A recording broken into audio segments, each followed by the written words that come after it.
Many seniors believe that shaky hands are just part of aging.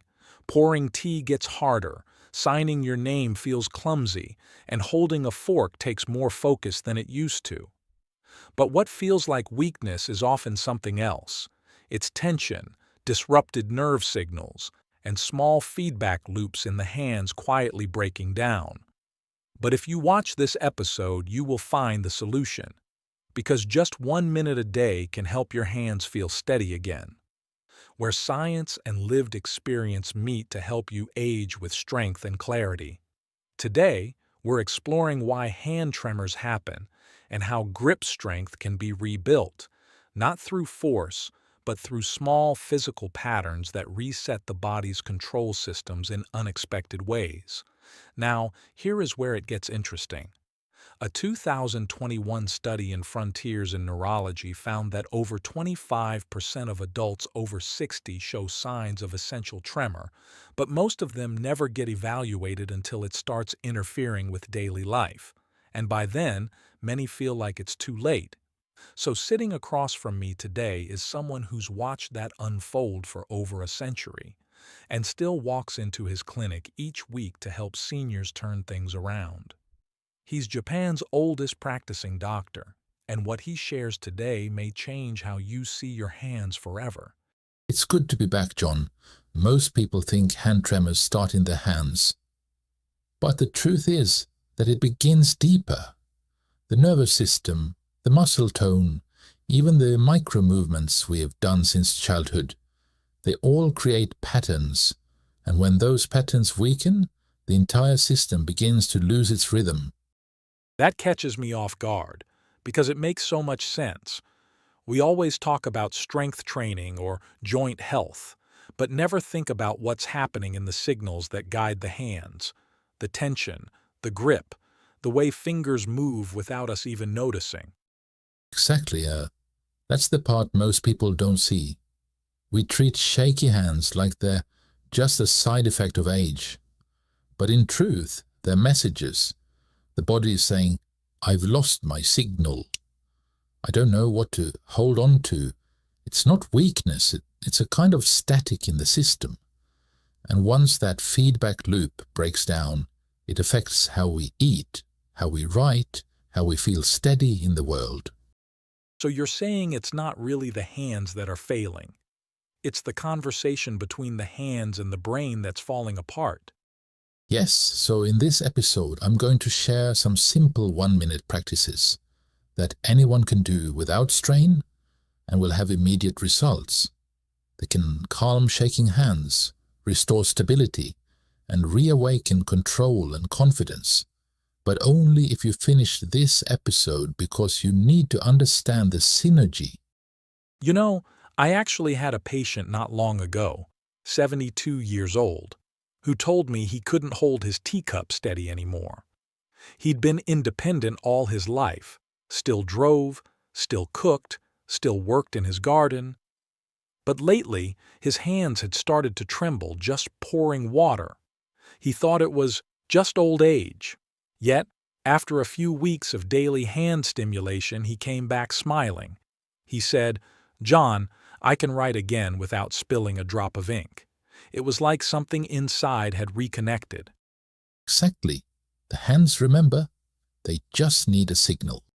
So let's begin with the very first step in this method, Doctor. I'm handing it over to you. We begin with pressure, not heavy or forceful, just the weight of your own thumb resting gently on the opposite wrist, gliding side to side. You want to do this for about 30 seconds per wrist. Slow, steady movement that activates the sensory nerves just beneath the skin. These nerves help the brain track your hands, position and tension, and when they're underused, that signal begins to fade. This fading is often what allows tremors and grip loss to creep in.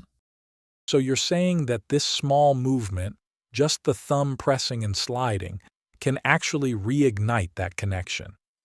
That's surprising, because it doesn't feel like therapy. It just feels like touch. Exactly. But that's the brilliance of the body. The radial and median nerves. both running through the wrist, are packed with proprioceptors, which are like tiny messengers constantly updating the brain. When you stimulate them with even light pressure and movement, you reactivate the signal chain. Studies in Japanese neurology clinics show improved utensil control and handwriting in seniors doing this twice daily. And in a recent Stanford study, 30 seconds of focused wrist input led to measurable improvements in hand steadiness within 2 weeks. So this is less about muscle strength and more about signal clarity, about getting the body to pay attention again? Exactly. The body responds fast, not because it's weak, but because it remembers. All we're doing is giving it a cue. It's incredible that something this small, this quiet, can create a neurological ripple. And the fact that you only need 1 minute per day, twice a day, makes it feel accessible to everyone.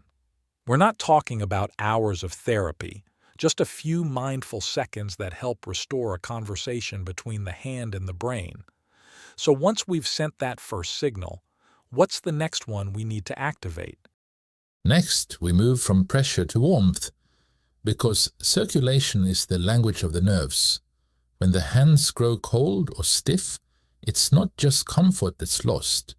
It's precision, balance, and responsiveness. So we use the palm, your own palm, to gently rotate over the opposite wrist in wide, slow circles.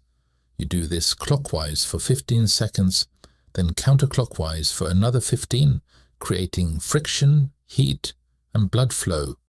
That sounds almost like a ritual, not just movement, but intention.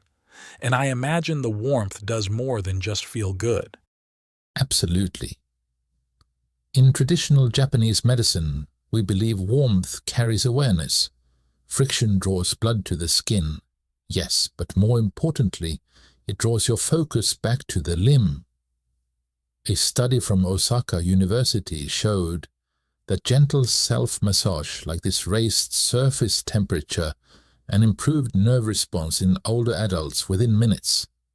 And neurologically, warmth helps relax the muscles, reducing the microspasms that make tremors worse.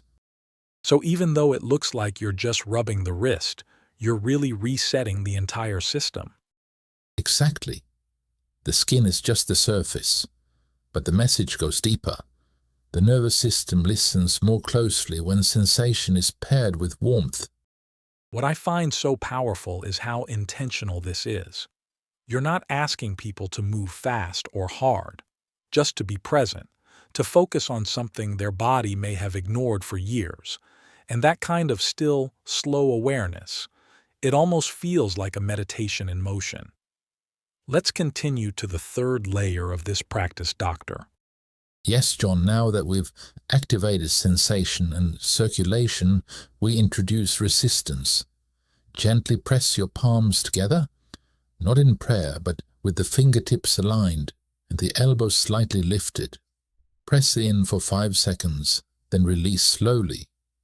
Repeat that for about 10 times, letting the hands feel both tension and release, like a wave. Then we connect our fingers again, push our hands in, and we release completely. Also for 10 times? Yes, and once we have done that, we just press our hands together and hold for 5 seconds before we relax. That's fascinating, because it sounds like you're training the nervous system to feel effort, but also to let go of effort. It's not just about squeezing, it's about noticing the difference between tight and loose. Exactly. That contrast is where the magic happens. When seniors lose grip strength, it's often because the muscles don't know how to stabilize anymore, not because they're weak, but because their signals have become blunt. Isometric holds like this help the hands relearn precision. A Tokyo-based study on proprioceptive training showed significant improvement in hand steadiness using just 1 minute of focused palm pressing per day over 3 weeks. So you're not building bulk, you're rebuilding control. Correct. Control begins with stillness, with the ability to feel force without losing form. That's what this teaches. It's incredible how these small movements are like conversations. Pressure, warmth, now resistance. You're not fighting the tremor, you're retraining the system underneath it. But we aren't done, are we? Not yet, John. Please everyone stay with me. Once stillness has returned, we gently reintroduce rhythm. And we do that by shaking. Not violently, not out of frustration, but with relaxed intention. Begin by letting your hands hang loosely at your sides, then gently flick them forward and backward, like you're drying off water. After 20 seconds, shift to a side-to-side motion, letting the wrists guide the wave, not the shoulders. That sounds like the opposite of everything we've been taught. Most people try to stop the shake, not lean into it. But here, you're asking us to move through the tremor, not fight it. Exactly. What we're doing here is called a neurological reset. These rhythmic motions engage the cerebellum, the part of the brain responsible for coordination, and help calm overactive nerve signals. In Japanese neurology clinics, we've used this method with the patients recovering from microstrokes or essential tremor, often with dramatic results, and research from the University of Michigan shows that rhythmic movement, even without weight, can reduce tremor amplitude by restoring timing to muscle groups. So this isn't random movement, it's rhythm as therapy. Yes, and rhythm is older than medicine. It's the nervous system's native language. It reminds me of something you said in a past episode, that the body doesn't always need to be stronger, it just needs to be more in sync. And in this case, you're helping the hands find their original tempo again, one flick at a time. So I think we are almost done. What exercise comes next? Yes, almost finished, but the last exercises are most important, so don't stop here. The next signal is one most people never associate with their hands, and yet it's one of the most powerful. We bring the palm up to the forehead and begin a slow, firm massage, moving vertically, not in circles, but in long strokes. The goal isn't just to relax the face, it's to stimulate the trigeminal nerve, which connects the brainstem to the face and affects muscle coordination in the hands and jaw. By generating warmth through friction, we activate a calming reflex that reaches deep into the autonomic nervous system. That's remarkable. I would never have thought to connect forehead stimulation with hand control, but when you explain the neurological chain, it starts to make sense. Yes, and it's rooted in traditional Japanese healing as well as modern brain science. In Kyoto, we've taught this practice to seniors with tremors triggered by stress, and within minutes, their hands began to settle. The reason? The trigeminal and vagus nerves form part of the same cranial loop that governs involuntary tension.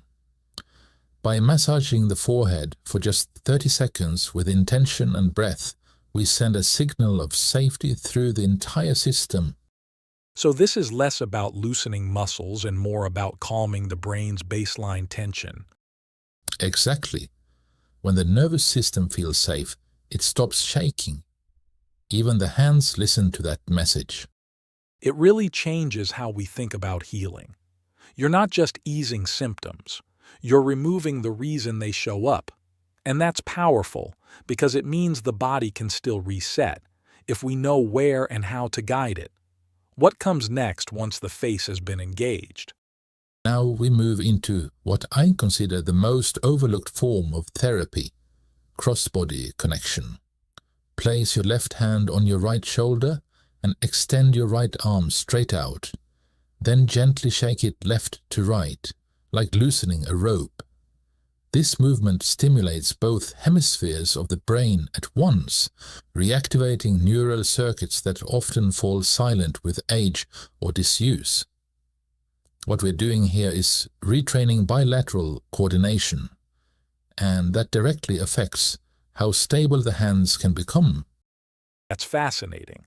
I've read about cross-crawl patterns in brain rehab, but never imagined such a simple shoulder-to-hand shake could create that kind of impact.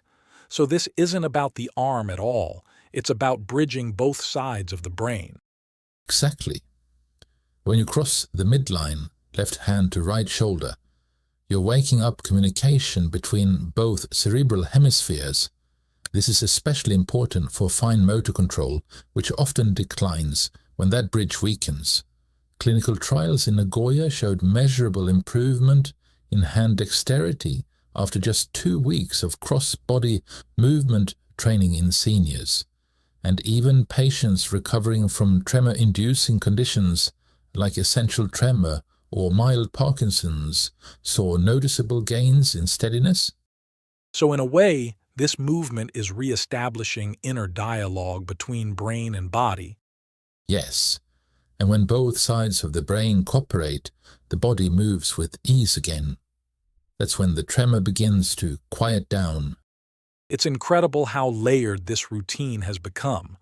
We started at the wrist, then the skin, then the nerves, and now we're in the brain itself, rebuilding neural bridges that many people assume are lost forever. And the beauty of it is, it's all through movement you can do in your living room, in a chair, with no equipment at all. Is there one final step that brings all of this together? Something that helps seal what the body has just relearned? Yes, stay with me, everyone. There is just one more step, and it's as much about closure as it is about control. After all the focused signals we've sent, the pressure, the warmth, the resistance, the rhythm, we end with a final release. Extend both arms forward, fingers spread wide, and gently shake the hands again, this time allowing the motion to travel up through the elbows and shoulders. Then stop, hold your arms steady in front of you for 5 seconds, and slowly lower them to your lap. That feels symbolic, almost, like you're giving the body time to register everything it just did. A pause after the effort, so the system can consolidate. Exactly. This final stretch and hold stabilizes the nervous system, allowing the motor signals to settle into new, more balanced patterns. In Japanese therapy, we often say, the body doesn't finish healing until it knows it is done. Holding posture, even briefly, communicates that message. And American physical therapy studies back this up. Patients who end their routines with brief isometric holds show greater motor retention and emotional calm. So this last part is about integration, not adding more, but letting the work land? Yes, it's a moment of recognition, both for the body and the self. That's where true control begins. It's such a contrast to how we usually approach health, always pushing, doing more, chasing results. But here, you're asking for stillness, for patience. Maybe that's the real medicine. If someone starts doing this daily, what kinds of changes might they notice? And when? Some people feel the change within days. A steadier grip, less spill when they pour tea, a return of confidence holding utensils or a pen. For others, it takes a few weeks, especially if the tremor has been part of their life for years. But what's most encouraging is that the nervous system doesn't close its doors with age. It simply waits for someone to knock. These movements, done with intention twice a day, begin to reopen that door. That's incredibly hopeful. Because so often we hear that once something starts to decline, it's just the new normal. That mindset is one of the greatest risks to senior health. The belief that nothing can be done, that it's too late, becomes its own kind of illness. But I've seen hands grow still, grips return, and dignity restored in people well into their 80s and 90s, not because they fought their body, but because they listen to it differently. It's a beautiful reframe, not fixing the hand, but reteaching the hand how to listen. Yes, and reteaching the self to trust the hand again. That relationship heals both ways. That's amazing, Doctor. To everyone still listening, as always, please comment whether you have finished this episode